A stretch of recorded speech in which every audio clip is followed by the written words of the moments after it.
नमस्कार, सलाम, आदाब। मैं हूँ शाहरुख और स्वागत करता हूँ आपका अपने YouTube channel Khan education hub पर। आज के अपने इस वीडियो में हम भारतीय इतिहास के सबसे विवादित बादशाह औरंगज़ेब आलमगीर के बारे में पढ़ेंगे।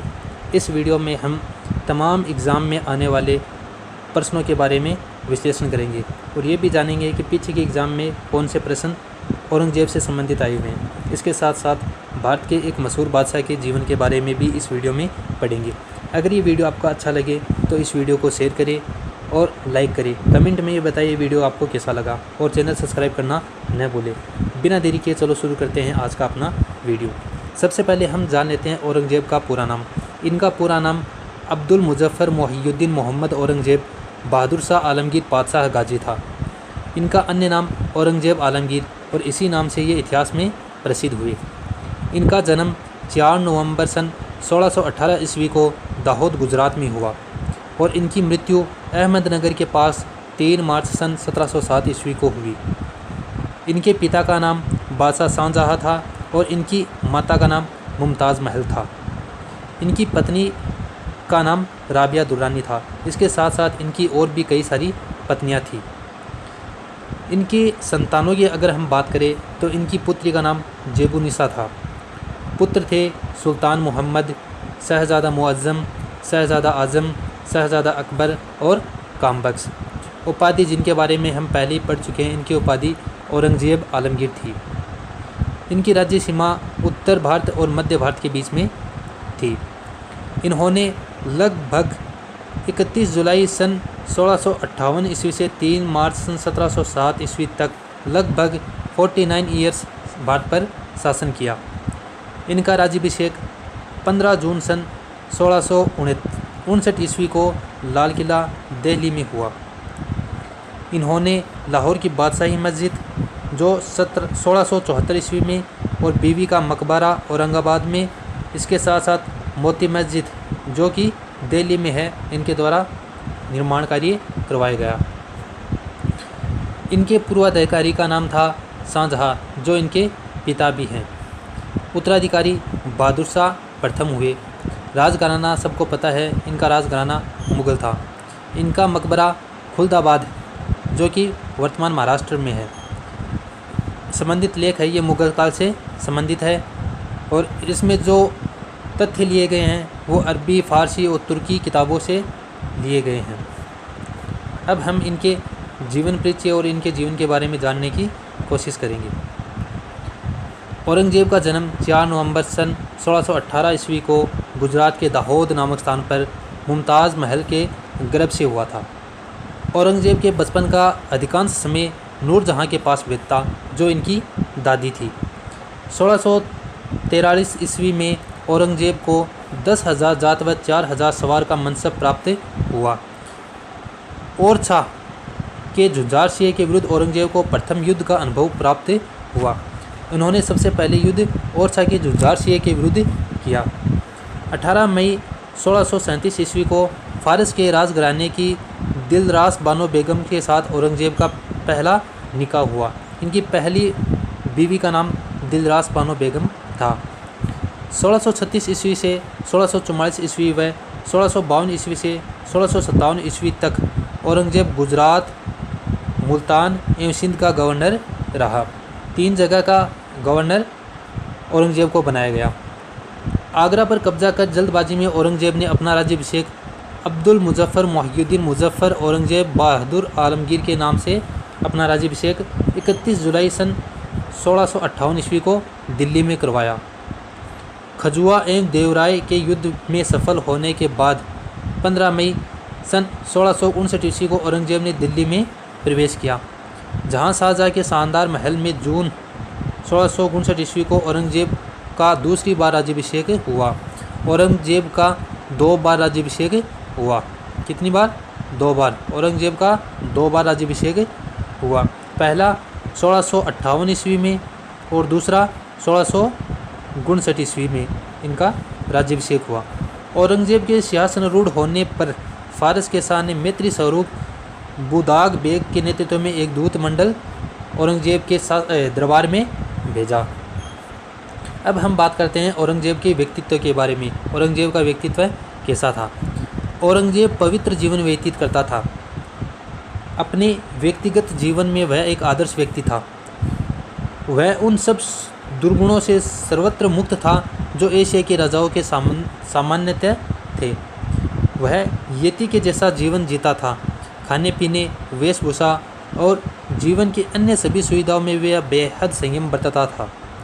प्रशासन के कार्यों में व्यस्त रहते हुए भी वह अपनी ज़रूरतों को पूरा करने के लिए धार्मिक पुस्तक कुरान की नकल करके और टोपियाँ सीखकर कुछ पैसा कमाने का समय निकाल लेता था।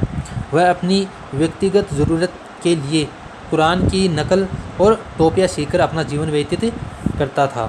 इनका जीवन बड़ी ही सादगी से गुजरता था। अब हम बात करें हम राज्य विस्तार की। औरंगजेब का राज्य किन किन प्रदेशों पर था? तो औरंगजेब ने अपने साम्राज्य विस्तार के अंतर्गत औरंगजेब ने सर्वप्रथम असम को अपने अधिकार में करना चाहा। सबसे पहले औरंगजेब ने असम राज्य को अपने अधिकार क्षेत्र में लाने का प्रयास किया। उसने मीर जुमला को बंगाल का सूबेदार नियुक्त किया और उसे असम को जीतने की जिम्मेदारी सौंपी। असम को जीतने की जिम्मेदारी मीर जुमला को सौंपी गई। 1 नवंबर सन 1661 को मीर जुमला ने कूच बिहार की राजधानी को अपने अधिकार में ले लिया। कूच बिहार वर्तमान में पश्चिमी बंगाल राज्य में है। उसे अपने अधिकार में 1661 ईस्वी को ले लिया। असम पर उस समय अहोम जाति के लोग शासन कर रहे थे। असम में उस वक्त अहोम, जो कि मुगल ख़ानदान की तरह एक ख़ानदान था, अहोम जाति के लोग शासन कर रहे थे। मीर जुमला ने अहोमों को परास्त कर 1662 ईस्वी में गढ़गांव पर कब्जा कर लिया। 1662 ईस्वी में मीर जुमला ने असम को जीत लिया। कालांतर में असम के आंतरिक संघर्ष का फ़ायदा उठाकर मुगलों ने सन 1617 ईस्वी को कामरूप, जो कि असम की राजधानी थी, शेष असम पर पुनः अधिकार कर लिया। कामरूप को छोड़कर 1670 ईस्वी तक मुगलों ने असम के तमाम क्षेत्र पर कब्जा कर लिया। अब हम बात करें औरंगजेब के दक्षिण की नीति की। औरंगजेब की दक्षिण की नीति के विषय में इतिहासकारों का मानना है कि अलग अलग इतिहासकारों का अलग अलग मानना है, जिसमें पहला मानना है कि अपनी साम्राज्यवादी प्रवृत्ति के कारण दक्षिण के राज्य को औरंगजेब जीतना चाहता था। ये एक बादशाह या राजा की मूल प्रवृत्ति होती है कि वह साम्राज्यवादी होता है, वह अपने राज्य क्षेत्र को अधिक से अधिक बढ़ाना चाहता है। यही नीति औरंगजेब की थी। शाहजहाँ की भांति दक्कन के प्रति औरंगजेब की नीति थी अंशतः राजनीतिक हित से और अंशतः धार्मिक विचारों से प्रभावित। दक्षिण के प्रति औरंगजेब की नीति कुछ तो राजनीति से प्रेरित थी और कुछ धर्म से प्रेरित थी। दक्षिण में मराठा शक्ति का शिवाजी के नेतृत्व में वहाँ के शिया संप्रदाय के सुल्तानों के सहयोग से दिन प्रतिदिन उत्थान हो रहा था। दक्षिण में 2 महान शक्तियाँ थी, जिसमें एक था शिवाजी, जिसने औरंगजेब से अपनी पूरी ज़िंदगी में संघर्ष किया, और दूसरा था दक्षिण के शिया संप्रदाय से संबंधित राज्य। इस कारण भी औरंगजेब ने दक्षिण राज्यों को कुचलना चाहा। इस मत का समर्थन आधुनिक इतिहासकार करते हैं और आधुनिक इतिहासकार इसी मत का समर्थन करते हैं। औरंगजेब के दक्षिण में सैनिक अभियान के पीछे उपरोक्त कारण ही विद्यमान थे। जो उपरोक्त 2 कारण बताए गए हैं, राजनीतिक, धार्मिक और शिवाजी और शिया संप्रदाय से संबंधित जो राज्य थे दक्षिण में, उनको कुचलना, ये इनके प्रमुख कारण थे दक्षिण भारत की राजनीति में हस्तक्षेप की। बात करें हम बीजापुर की। सिंहासन पर बैठने के उपरांत औरंगजेब ने बीजापुर के शासक आदिल शाह द्वितीय को 1657 ईस्वी में संधि की पालना न करने के कारण दंड देने के लिए जयपुर के राजा जय सिंह को 1665 ईस्वी में दक्षिण भेजा।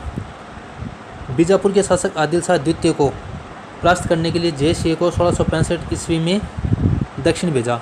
जय सिंह ने बीजापुर के पूर्व शिवाजी के खिलाफ महत्वपूर्ण लड़ाई में सफलता प्राप्त कर 1665 ईस्वी में पुरंदर की संधि की, जो कि एग्जाम की दृष्टि से बहुत ही महत्वपूर्ण है। बार बार ये प्रश्न पूछा जाता है कि पुरंदर की संधि किसके बीच हुई व पुरंदर की संधि कब हुई।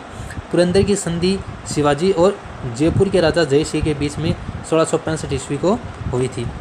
पुरंदर के बाद जय सिंह ने शिवाजी के सहयोग से बीजापुर पर नवंबर 1665 ईस्वी को आक्रमण कर दिया और ये आक्रमण शिवाजी के सहयोग से किया गया। प्रारंभिक सफलता से उत्साहित होकर जय सिंह ने कई गलत निर्णय लिए, जिस कारण वह बीजापुर पर अधिकार करने में असफल हुआ। प्रारंभ में जय सिंह को सफलता मिली, लेकिन वह कुछ महत्वपूर्ण फैसले लेने में असफल रहा, जिसके कारण बीजापुर पर वह अधिकार नहीं कर पाया। औरंगजेब ने नाराज़ होकर जयसिंह को 1666 ईस्वी में वापस अपने पास बुलाने का आदेश दिया। रास्ते में बुरहानपुर में 11 जुलाई 1666 ईस्वी को जयसिंह की मृत्यु हुई गई। जब वह दक्षिण से वापस आ रहा था तो 1666 ईस्वी को जयसिंह की मृत्यु बुरहानपुर में हुई। ये क्वेश्चन भी पीछे की एग्ज़ाम में पूछा जा चुका है। दिसंबर 1672 ईस्वी में आदिल शाह की मृत्यु हो गई और 1672 में आदिल शाह की भी मृत्यु हो गई।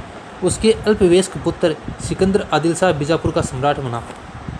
उसके समय में बीजापुर में दो गुट, एक ख्वास खां के नेतृत्व में व दूसरा बहलोल खां के नेतृत्व में सक्रिय था।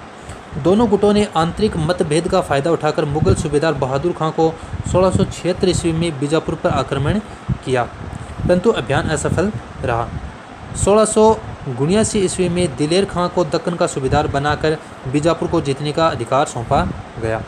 1679 ईस्वी में दिलेर खां को दक्षिण यानी बीजापुर को जीतने का काम सौंपा गया। उसके सहयोग हेतु आलम शाह भी दक्षिण आया। आलम शाह जो कि औरंगजेब का पुत्र था, परंतु इन दोनों को भी असफलता का सामना करना पड़ा। ये दोनों भी सफल नहीं हो पाए। अप्रैल 1658 ईस्वी में शाहजहां आजम के नेतृत्व में मुगल सेना ने बीजापुर पर आक्रमण किया और 1685 में फिर बादशाह औरंगजेब के पुत्र आजम के नेतृत्व में मुगल सेना ने बीजापुर पर आक्रमण किया।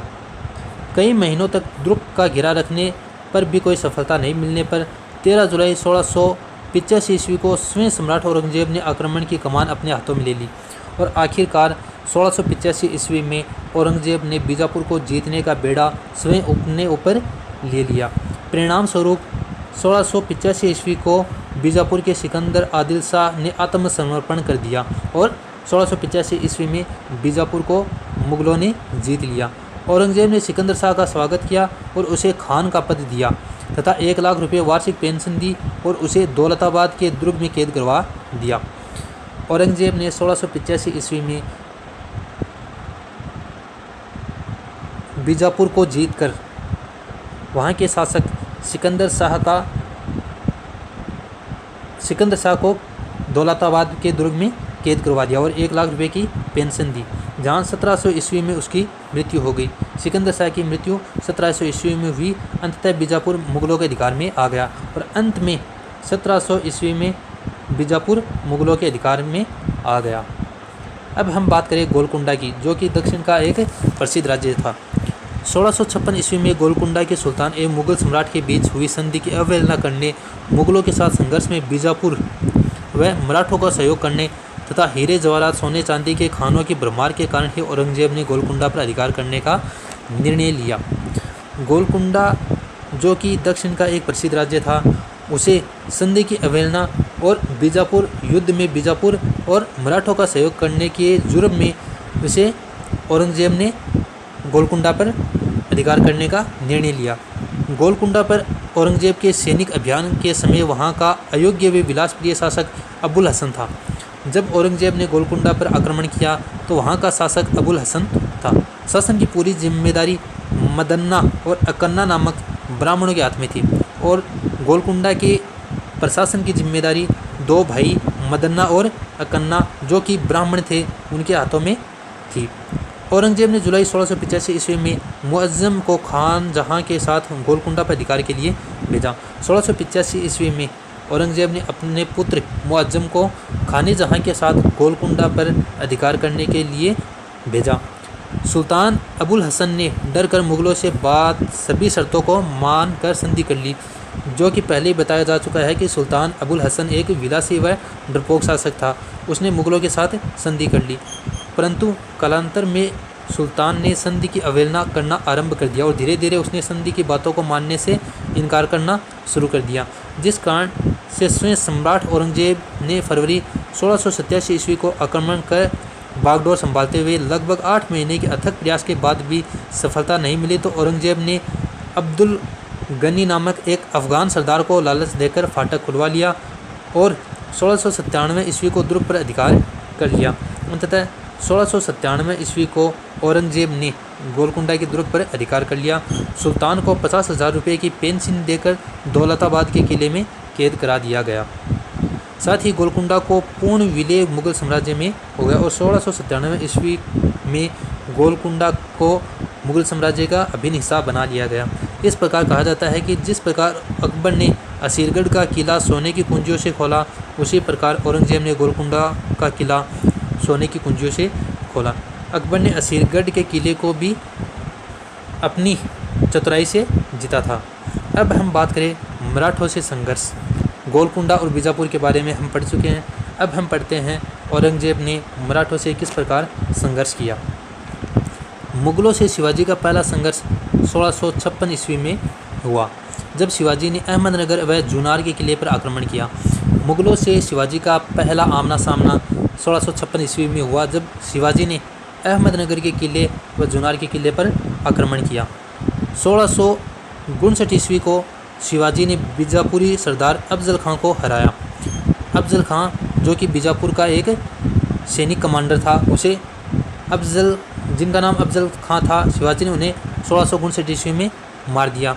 1663 ईस्वी में मुगल सरदार शाइस्त खां को भी पराजित कर दिया। शिवाजी ने 1663 ईस्वी को शाइस्त खां को पराजित किया। शिवाजी की दक्षिण की बढ़ती शक्ति को कुचलने के लिए औरंगजेब ने जय सिंह को दक्षिण भेजा, जो कि अपने राज्य राजस्थान के जयपुर के राजा थे। जय सिंह शिवाजी के मध्य 22 जून 1665 ईस्वी को प्रसिद्ध पुरंदर की संधि हुई। हम पहले ही पढ़ चुके हैं कि पुरंदर की संधि शिवाजी व जय सिंह के मध्य 1665 ईस्वी को हुई। संधि की शर्त के अनुसार, संधि में कुछ शर्तें थी जिनके अनुसार शिवाजी ने 4 लाख होण वाले 23 किले मुगलों को सौंप दिए। शिवाजी के पास 35 किले थे, कुल 35 किले थे, जिसमें से 24 उन्होंने मुगलों के सुपुर्द कर दिए और अपने पुत्र शंभूजी या संभाजी को मुगल सेवा में भेजकर जय सिंह के कहने पर स्वयं 1666 ईस्वी को आगरा के किले में दीवानी आम में औरंगजेब के समक्ष प्रस्तुत हुए। 1666 में वह खुद औरंगजेब के समक्ष आगरा के किले में औरंगजेब के समक्ष प्रस्तुत हुए। यहाँ से शिवाजी को कैद कर जयपुर भवन में रखा गया। ये क्वेश्चन भी आया हुआ है कि शिवाजी को कैद कर कहाँ रखा गया, तो इनको कैद करके जयपुर भवन में रखा गया, जहाँ से शिवाजी फरार हो गए और कुछ दिनों के बाद शिवाजी वहाँ से फरार हो गए। इसके बाद शिवाजी 3 वर्षों तक मुगलों के साथ शांतिपूर्वक रहे। औरंगजेब ने उन्हें सजा राजा की उपाधि तथा बरार में एक जागीर दी तथा उनके पुत्र संभाजी को पंच हजारी सरदार के पद पर नियुक्त किया। औरंगजेब ने शिवाजी को राजा का पद दिया और उनके पुत्र को 5000 सवार का पद देकर सरदार की उपाधि दी। शिवाजी ने रायगढ़ में 16 जून 1674 ईस्वी को अपना राज्याभिषेक करवाकर छत्रपति की उपाधि धारण की। शिवाजी ने 1674 ईस्वी को अपना राज्याभिषेक रायगढ़ के किले में करवाया और छत्रपति की उपाधि धारण की। 14 अप्रैल 1680 को उनकी मृत्यु के बाद उनका पुत्र संभाजी मराठा शासक बना। 1680 को शिवाजी की मृत्यु हो गई। इनकी मृत्यु के पश्चात इनका पुत्र शंभूजी या संभाजी मराठा शासक बना। औरंगजेब ने एक संघर्ष में 1 मार्च 1689 ईस्वी को उसकी हत्या कर रायगढ़ पर अधिकार कर लिया। 1689 ईस्वी को औरंगजेब ने संभाजी को या शंभूजी को हराकर उनकी हत्या कर दी और रायगढ़ के किले पर अधिकार कर लिया। औरंगजेब को मराठों के संघर्ष में काफ़ी धन जन की हानि सहनी पड़ी। नेपोलियन प्रथम कहा करता था, स्पेन के फोड़े ने मेरा नाश किया, वैसे ही दक्षिण के फोड़े ने औरंगजेब का नाश कर दिया।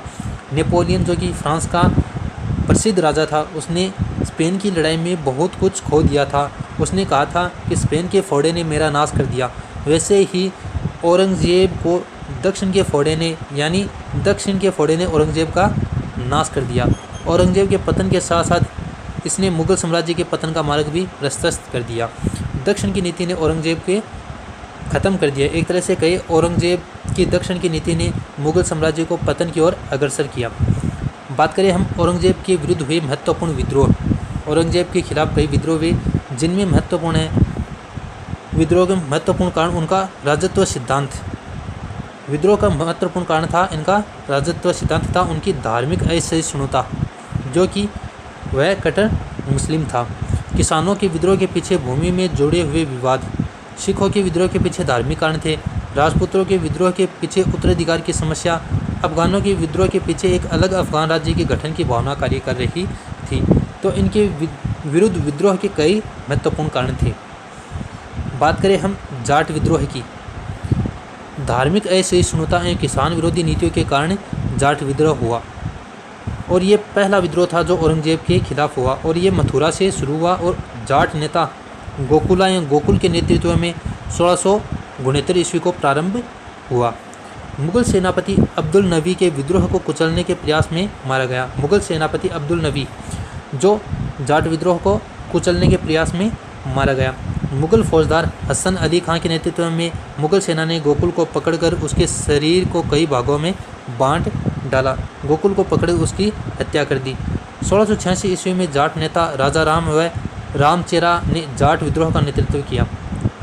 गोकुल के बाद राजा राम ने 1686 ईस्वी में जाट आंदोलन का नेतृत्व किया।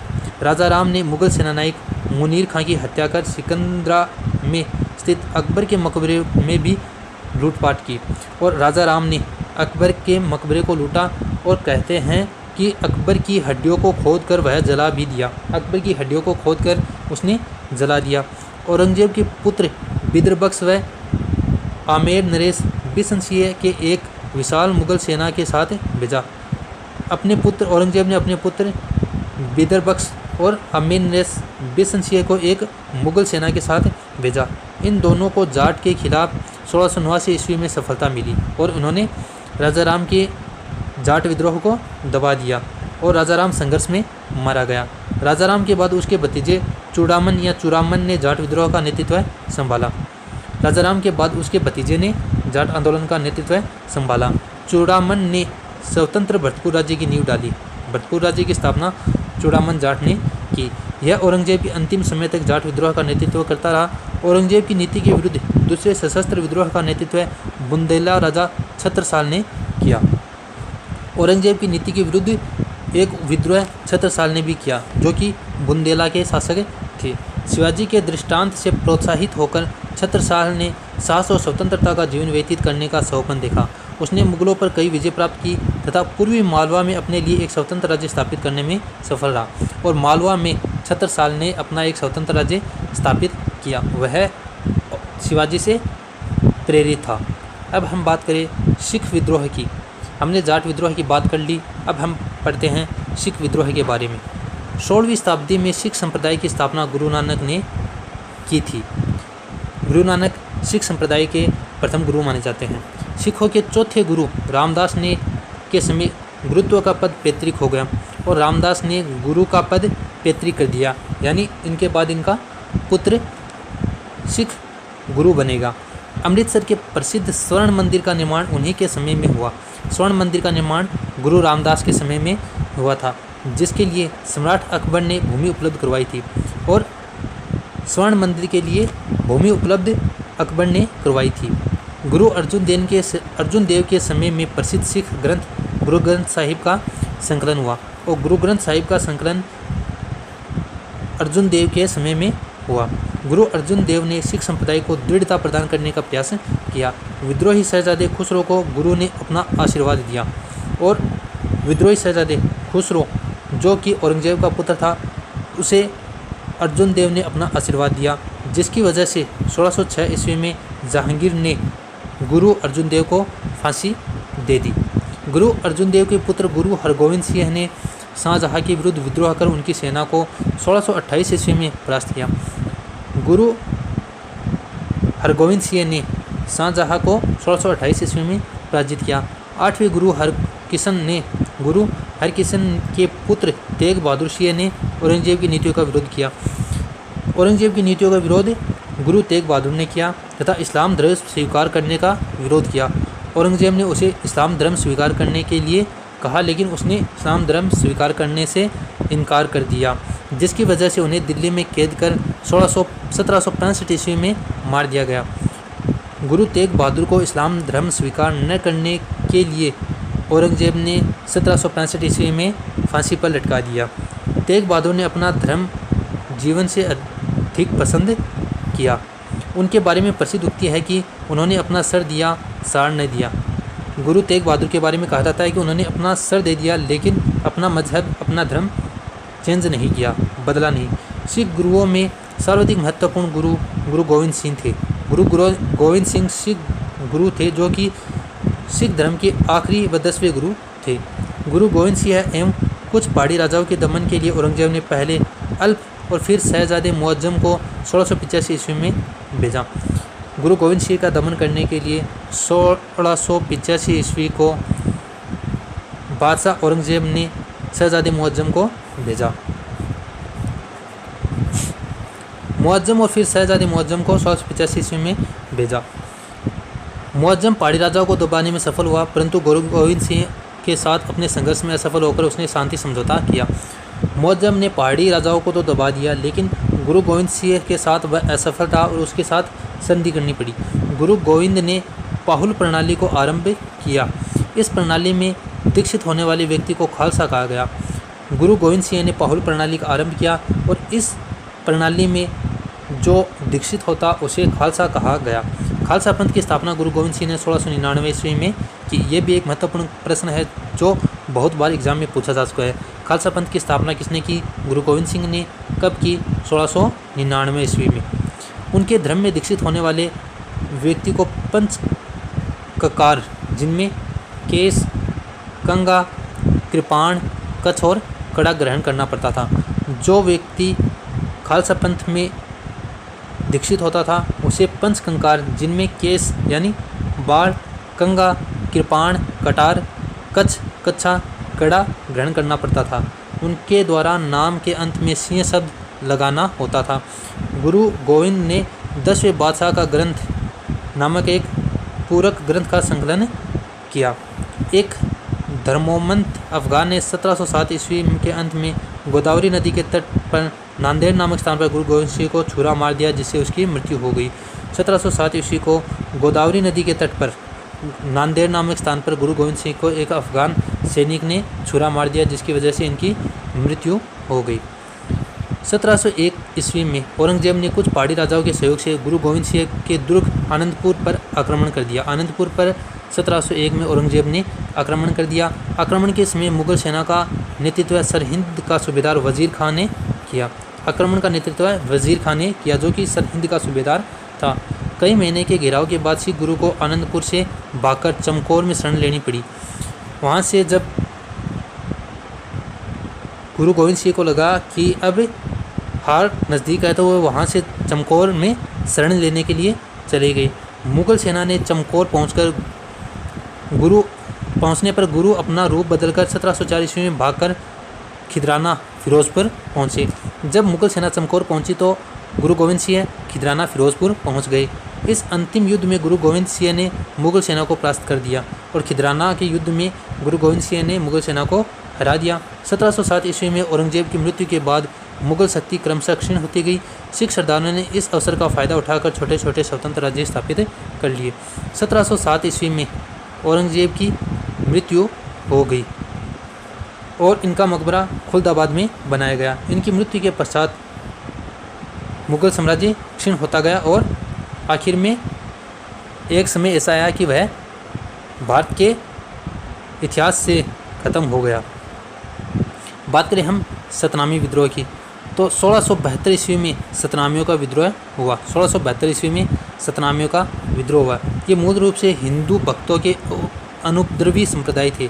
इनका केंद्र नारनौल जो कि पटियाला में है एवं मेवाल जो कि अलवर क्षेत्र में था। इनका प्रमुख क्षेत्र था सतनामियों का प्रमुख क्षेत्र था पटियाला और अलवर। ये लोग व्यापार व खेती करते थे। धर्म के मामले में इन्हें सतनाम की उपाधि से अपने को सम्मानित किया। सतनाम ये अपने आप को सतनामी कहते थे। सतनामियों के विद्रोह का तत्कालिक कारण था एक मुगल पैदल सैनिक द्वारा उसके एक सदस्य की हत्या करना। सतनामियों के विद्रोह का तत्कालिक समय था वजह थी कि एक मुगल सैनिक ने उनके एक सदस्य की हत्या कर दी। अप्रशिक्षित सतनामी किसान शीघ्र ही विशाल शाही फौज द्वारा परास्त हो गए और सतनामियों को जल्द ही शाही सेना ने दबा दिया। अब हम बात करें राजपूत विद्रोह की। औरंगजेब ने राजपूतों के प्रति धर्म के क्षेत्र में अनुदारता की नीति अपनाई। कुरान का कट्टर समर्थक होने के नाते वह अन्य धर्मों, मुख्यतः हिंदू धर्म के प्रति बहुत असहिष्णु था। कहते हैं कि वह कुरान का कट्टर समर्थक था और हिंदू धर्म के प्रति औरंगजेब ने असहिष्णुता की नीति अपनाई। उसने 12 अप्रैल 1669 ईस्वी को हिंदुओं पर दोबारा जजिया कर लगा दिया था। जजिया कर को अकबर ने 1564 ईस्वी को ख़त्म किया था, जिसे औरंगजेब ने 1679 ईस्वी को फिर से लगा दिया। सर्वप्रथम जजिया कर मारवाड़ पर लागू किया गया। ये खास बात ध्यान रखने योग्य है कि सबसे पहले औरंगजेब ने जजिया कर मारवाड़ पर लगाया। धार्मिक क्रियाकलापों, त्योहारों व उत्सव को प्रतिबंधित करते हुए औरंगजेब ने हिंदुओं से तीर्थ यात्रा कर पुनः वसूलना शुरू कर दिया।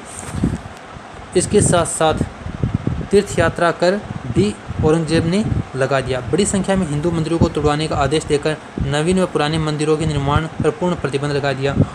औरंगजेब ने पुराने मंदिरों को तोड़ने व नवीन मंदिरों के निर्माण पर पूर्ण प्रतिबंध लगा दिया। औरंगजेब की इन नीतियों का राजपूतों ने प्रत्यक्ष व अप्रत्यक्ष रूप से इन पर प्रभाव पड़ा और उन्होंने इसके विरुद्ध विद्रोह कर दिया। आधुनिक इतिहासकारों का मानना है कि औरंगजेब मुगल वंश के अन्य शासकों की तरह राजपूतों के प्रति मैत्री भाव रखता था और आधुनिक इतिहासकारों का मानना है कि वह राजपूतों के प्रति मैत्री भाव रखता था।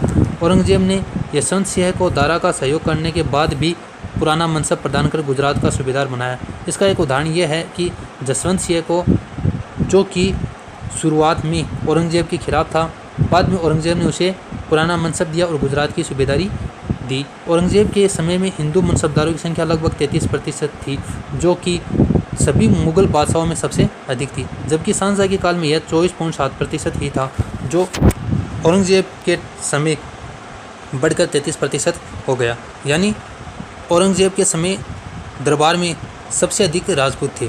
फिर भी यह कहा जा सकता है कि राजपूतों के प्रति औरंगजेब की नीति सदैव सहिष्णुता की नहीं थी।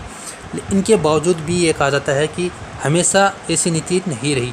राजपूतों के प्रति उसके कठोर नीति का सर्वाधिक महत्वपूर्ण कारण था राजपूत सरदारों द्वारा उत्तराधिकारी लड़ाई लड़ जाना, और इनके राजपूतों के प्रति इस नीति की सबसे बड़ी वजह थी कि उत्तराधिकार के युद्ध में राजपूतों ने औरंगजेब के खिलाफ युद्ध लड़ा। मिर्जा राजा जयसिंह अपनी मृत्यु तक 1666 ईस्वी तक औरंगजेब का मित्र बना रहा, किंतु जयसिंह का पुत्र रामसिंह मराठों का कट्टर समर्थक था। 1666 ईस्वी तक जयसिंह औरंगजेब का मित्र बना रहा, जो कि जयपुर राज्य का शासक था, लेकिन उनका पुत्र रामसिंह मराठों का समर्थक था। अब हम बात करते हैं शहजादे का विद्रोह। औरंगजेब के पुत्र अकबर ने दुर्गादास के बहकावे में आकर अपने पिता के खिलाफ विद्रोह की घोषणा करते हुए स्वयं को 1681 ईस्वी में भारत का सम्राट घोषित कर दिया। औरंगजेब के पुत्र अकबर ने दुर्गादास के कहने में आकर 1681 ईस्वी को अपने पिता के खिलाफ विद्रोह कर दिया और खुद को भारत का सम्राट घोषित कर दिया। उस समय अजमेर में पड़ाल डाले औरंगजेब के पास इतने भी सैनिक नहीं थे कि वह विद्रोही शहजादे को दंड दे सके, परंतु सौभाग्य से सहयोग प्राप्त नहीं हो सका, जिसकी अपेक्षा से उसने विद्रोह किया था। औरंगजेब कूटनीति के सहयोग के सहारे दुर्गादास को अकबर से अलग करने में सफल हुआ और कूटनीति का सहारा लेते हुए औरंगजेब ने शहजादे अकबर को दुर्गादास से अलग कर दिया। राजपूतों के सहयोग के अभाव में अंततः अकबर के समर्थक मुगल सम्राट की सेना में मिल गए, और जो पहले अकबर के समर्थक थे, शहजादे अकबर के समर्थक थे, वो बाद में औरंगजेब के समर्थक बन गए। यह सब जनवरी 1681 के अजमेर के दोराहा नामक स्थान पर हुआ। दोराहा नामक स्थान पर यह सब घटना घटी, जहां पर दोनों ओर की सेनाएं आमने सामने थी। अकबर राजपूतों की सहायता से निराश होकर अंततः शिवाजी के पुत्र शंभू जी के पास चला गया, और अकबर को अपेक्षित राजपूत सहयोग न मिलने पर वह शिवाजी के पुत्र शंभू जी के पास चला गया, जहां पर 1704 ईस्वी में उसकी मृत्यु हो गई। शहजादे अकबर की मृत्यु 1704 ईस्वी में हुई। अब हम बात करते हैं औरंगजेब की मेवाड़ के साथ संधि। तत्कालीन समय में मेवाड़ का राजा राजसिंह था। राजसिंह की मृत्यु के बाद उसका पुत्र जयसिंह मेवाड़ का शासक बना। 1681 ईस्वी को राणा जयसिंह व औरंगजेब के मध्य एक संधि हुई। 1681 में यह संधि 1681 में हुई थी। संधि की शर्तों के अनुसार औरंगजेब ने पूरा मेवाड़ जयसिंह को वापस दे दिया, और जो संधि हुई थी उसके अनुसार औरंगजेब ने पूरा मेवाड़ राज्य जयसिंह को दे दिया। जयसिंह ने राजपूतों पर जजिया कर हटाने के बदले में औरंगजेब को मादलपुर व बेदनूर का क्षेत्र दिया, और जयसिंह ने राजपूतों पर जजिया कर हटाने के लिए औरंगजेब को मादलपुर और बेदनूर का क्षेत्र दे दिया। जयसिंह को मुग़ल दरबार में 5000 का मनसबदार बनाया गया। सारे मुग़ल सैनिक मेवाड़ से वापस आ गए। कालांतर में औरंगजेब ने दक्षिण अभियान में जयसिंह को सहयोग देने के कारण उसे बेदनूर व मादलपुर क्षेत्र वापस कर दिए। धीरे धीरे जयसिंह ने जब दक्षिण अभियान में औरंगजेब का साथ दिया तो औरंगजेब ने बेदनूर व मादलपुर का क्षेत्र जयसिंह को वापस कर दिया। अब हम आखिर में बात करेंगे औरंगजेब की धार्मिक नीति, जिसकी वजह से ये सबसे विवादित बादशाह बना। सम्राट औरंगजेब ने इस्लाम धर्म के महत्व को स्वीकार करते हुए कुरान को अपने शासन का आधार बनाया। उनके शासन का आधार कुरान था। उसने सिक्कों पर कलमा खुदवाना, नौरोज़ का त्यौहार मनाना, भांग की खेती करना, गाना बजाना आदि पर रोक लगा दी, क्योंकि इन सब में इस्लाम ने इन सब पर पाबंदी लगाई है। 1663 ईस्वी में सती प्रथा पर प्रतिबंध लगा दिया। ये एक महत्वपूर्ण कदम था जो 1663 ईस्वी में औरंगजेब ने उठाया। उसने 1663 ईस्वी में सती प्रथा पर प्रतिबंध लगा दिया, तीर्थ कर पुनः लगा दिया। अपने शासनकाल के 11वें वर्ष में झरोखा दर्शन, 12वें वर्ष में तुलादान प्रथा पर प्रतिबंध लगा दिए। यह भी इनका एक महत्वपूर्ण कदम था। झरोखा दर्शन 11वें वर्ष में, 12वें वर्ष में तुलादान प्रथा पर औरंगजेब ने प्रतिबंध लगा दिया। 1668 ईस्वी में हिंदू त्योहारों पर प्रतिबंध लगा दिया। 1699 ईस्वी में उसने हिंदू मंदिरों को तोड़ने का आदेश दिया। एक महत्वपूर्ण कथन है उनके बारे में कि 1699 ईस्वी में औरंगजेब ने हिंदू मंदिरों को तोड़ने का आदेश दिया।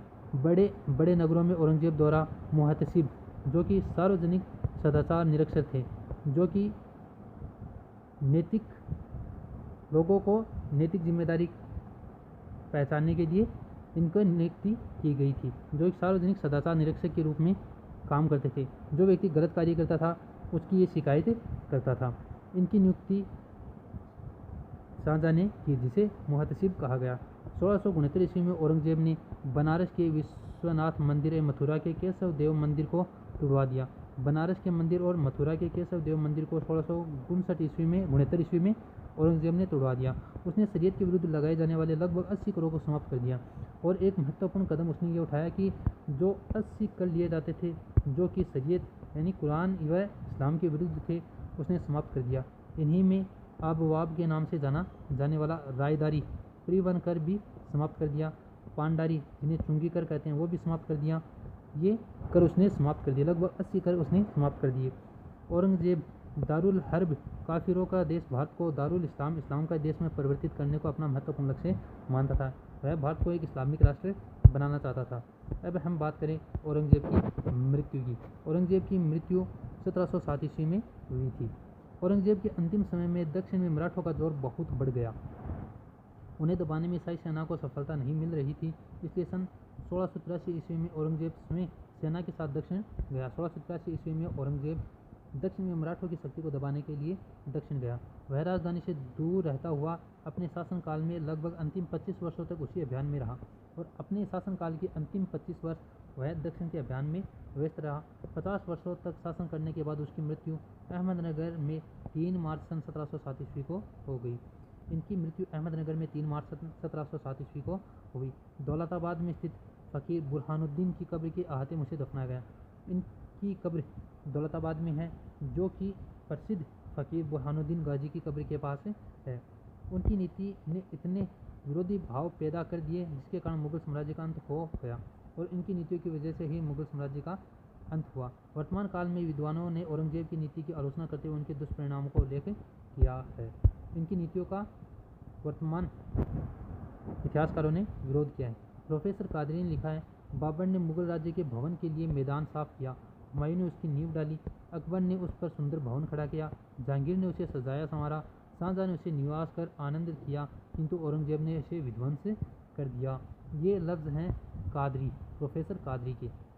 बात करें हम डॉक्टर रामधारी सिंह के बारे में। उनका कथन है कि बाबर से लेकर शाहजहां तक मुगलों ने भारत की जिस सामाजिक संस्कृति को पाल पोस कर खड़ा किया उसे औरंगजेब ने एक ही झटके में तोड़ डाला और साथ ही साम्राज्य की कमर भी तोड़ दी। वह हिंदुओं का ही नहीं सूफियों का भी दुश्मन था और सरमद जैसे संत को उसने सूली पर चढ़ा दिया। औरंगजेब के पुत्र में बड़े का नाम मुअज्जम और छोटे का नाम आजम था। मुअज्जम औरंगजेब की मृत्यु के बाद मुगल सम्राट बना। औरंगजेब के बाद मुअज्जम बादशाह बना। अब हम बात करते हैं कुछ महत्वपूर्ण तथ्यों के बारे में। तत्कालिक समय में संगीतकार कौन थे? तो उनमें हैं सुखी सेन, दूसरे का नाम है कलावंत, कृपाराम, हयात, सरसनेन और रसबेन खान, ये संगीतज्ञ थे। अब तत्कालिक साहित्य के बारे में बात करें तो रफ़ी खां का मुंतखबुल उल तवारीख, जो कि रफ़ी खां ने लिखा था।